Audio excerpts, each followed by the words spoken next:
Hi Stewie and YouTube viewers. Basically, I'm going to let you know about a little idea I've got to get my koi up and running, because they are doing well. This is their size. Some of them up to 35 centimeters, in a 5.5 foot tank at the moment by 2 foot by 2 foot.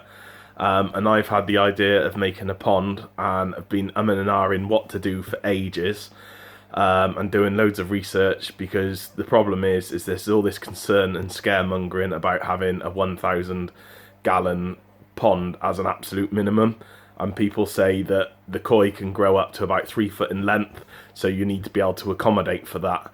However, there's a couple of holes and issues in a lot of the points that are being made. And I know that a lot of people want to keep koi, and I definitely want to keep koi, and therefore I'm considering all of the evidence, all of the options, and going to come up with a plan as a result.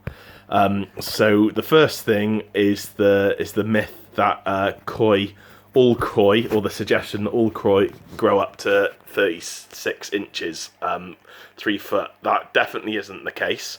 Only perhaps the best ones, some tosai 1-year-old koi, can grow up to say 42 centimeters or longer in their first year, which is exceptional. They're jumbo tosai, and that's if they've got the genetics and the makeup to be able to grow to that stage, and also are in very warm temperatures and given very, very high protein food.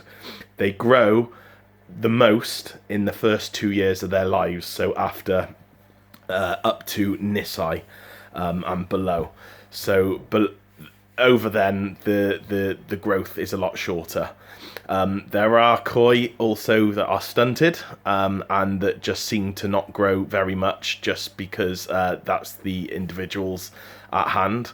I did see a picture yesterday of a shusui, which is only 18 inches long, and that is 10 years old.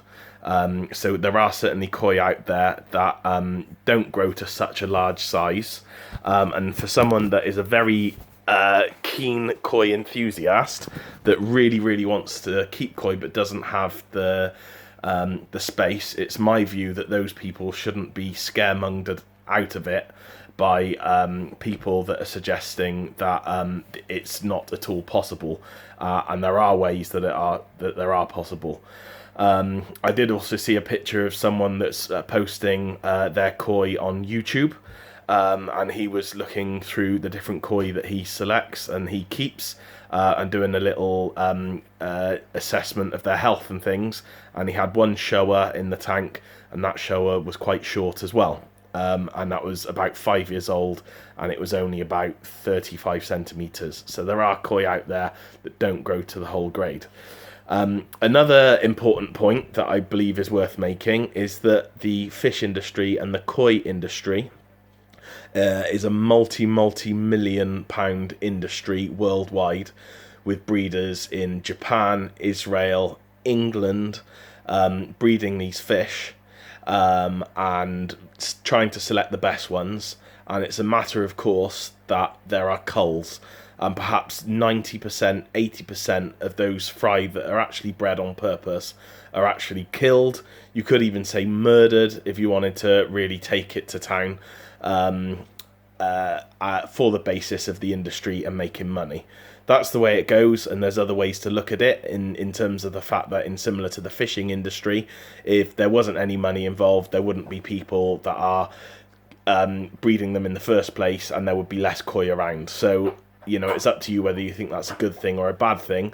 But my initial point, or my simple point, is that there are koi that are killed anyway. When they actually make it to garden centres or online sales, koi can often be sold to amateurs that haven't really got an understanding of how to keep those fish. And really, it would make sense for koi sales departments to actually say you're not allowed to buy a koi unless you buy an API test kit or something like that, is a way of regulating, because a vast majority of fish that are actually bought are probably going to end up dying anyway because of people that just simply don't know that, you know, to keep koi, you need to keep the water and keep the water running well, and the koi will look after themselves. But that's a hard thing to get to grips with.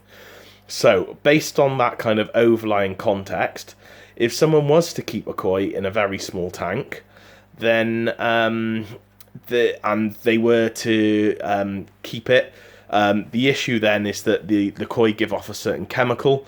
If there's lots of koi within that confined space, then the koi, the chemical tells the koi to not grow. So the koi won't grow in length, but apparently their organs continue growing. I've read about and seen videos that say that's actually a myth, don't believe it, and others that do say that you shouldn't, and basically you're causing unnecessary organ failure because the organs continue to grow, the bodies don't, and you end up with koi slowly dying. So you can change the water. If you change the water regularly, then that gets rid of the chemical, and if that gets rid of the chemical, then the fish can grow bigger. But then you've got the issue of fish that are too large for the environment that you've got. So finding a compromise would be a way to go. You can have them up to a certain size within your 5.5, 6 foot tank, and then the recommendation is that perhaps you can go on and sell them on, or give them to someone that has got a bigger tank. And perhaps maybe once you have them in a tank, I've seen them at garden centres, and people have kept koi within a tank for kind of quarantine purposes, or for kind of health, to try and treat the fish if it's got a bacterial infection. And they will I've seen fish up to 18 inches, 20 inches in a 5.5 foot by 2 by 2 tank. So it does happen, and those fish seem perfectly happy. And on top of that, if they're in an environment that's controlled, they're not outside where there could be duck feathers that may land and give the fish parasites, that there may be acid rain, that there might be a large downfall of rain that can cause a variation in the KH, which then goes on and has a knock-on effect on the pH, which can then create the pond's bacterial bloom to dump, and you almost have new tank syndrome. There's all these different factors when there's a pond outside that you can't really regulate, that when you keep the fish indoors, you can have a much, much more controlled environment. Also, the talk about needing to have a bottom drain. Well, yeah, you could have a bottom drain, but you can also have a pump that's within your mini pond that goes to a filter system. And if you have that pump with a mini pond and you don't overfeed the fish, you go very, very steady, maybe keep them on a diet of wheat germ, which some British koi champions, I think the last one in 2019, was feeding his fish on wheat germ because he found that they had a slow rate of growth. Actually, you're not going to promote too fast growth, and you're going to reduce the chance of getting ammonia spikes, nitrite and nitrate spikes, which is going to keep your overall system safe as well. So the idea that I've got a tiny little office here, and I've currently got a 5.5 foot tank. So what I'm going to do is have a wooden deck. There's someone called the Pond Guru who's actually been making ponds out of decking, and also Joey on King of DIY. He's been making an indoor pond as well. So what I'm going to do is I'm going to make a timber CLS pond, which goes from this cove here to the window, which is actually 3 foot, and the width of the room, which is actually 9 foot 6 inches. So I've got 3 foot by 9 foot 6 inches, and that will be my indoor tank. I'm going to make it, probably cover it with decking. There's another site, another YouTube channel and video, which is saying that you can put liner in your little wooden ponds, and then you can actually build a window as well.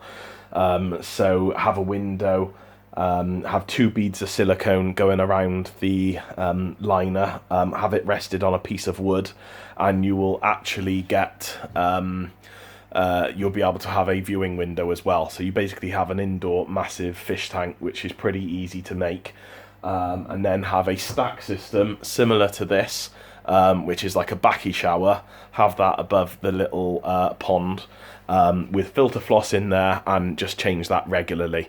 And yeah, there is an expense of having to change the filter floss, but on the plus side, you're saving a lot of money, because as soon as you go into the realms of having a large outdoor pond and you want to be serious about it, then you're talking at least having a vortex mechanical filter, or having a RDF filter, and all that comes with its own maintenance.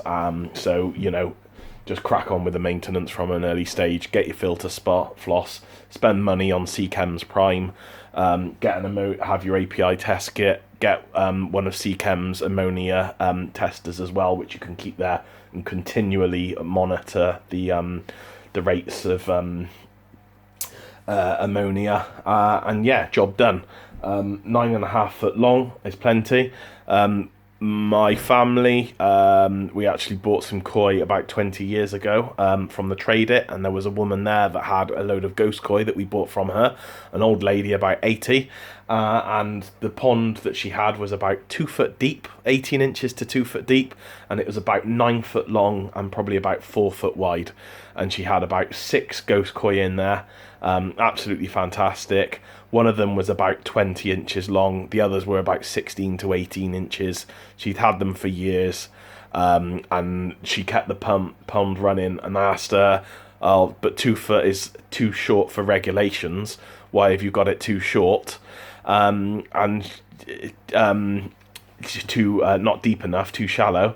And she just said, "Well, I haven't had a problem with it, because she's just gone on and cracked on." And so the idea that you need a 6 foot pond in the winter time, well, yes, to an extent that is true, but for her it wasn't the case. So I think to some extent, look after your fish.